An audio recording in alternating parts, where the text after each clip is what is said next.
হ্যাঁ কর। না এদিকে বললো তার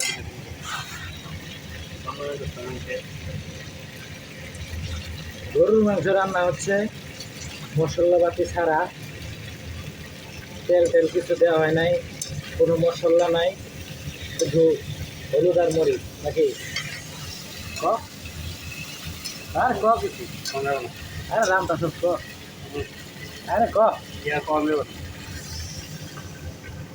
এটা কি আসলে খাওয়া যাবে?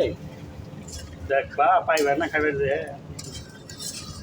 খাওয়া যাবে মানে তুমি না ভাই না কষিয়ে পানি দিয়ে দিলে এটা কি হবে?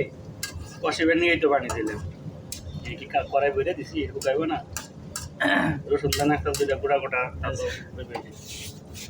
শেষমেশ কি খাওয়া যাবে এগুলা? পাওয়া যাবে না দেখবা খাইবার যায় দেখবা যে নাই তুমি যদি রান্নাবাড়ি এখানে শেষ করে দেন তো আর সে এই যে বিখ্যাত পেঁয়াজ আছে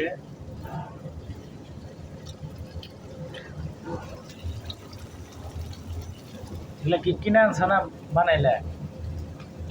বানাবে ছিলাম সাত করে বিখ্যাত পাখনি পেঁয়াজ হলো ওই যে আদার ঘুরে আদা শেষা আর রসুন শেষা বেশি করে দিয়ে মাহিয়া না বাইরে শেষে দিল কড়াইতে দেয় তা খোয়া যায়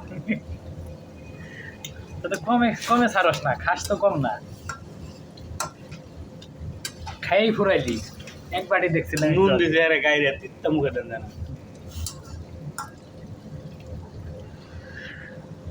বানাইতেছ তো তুই। আমি খালি না আনলাম আর কাইটা দিলাম মিক্সারই তো কাম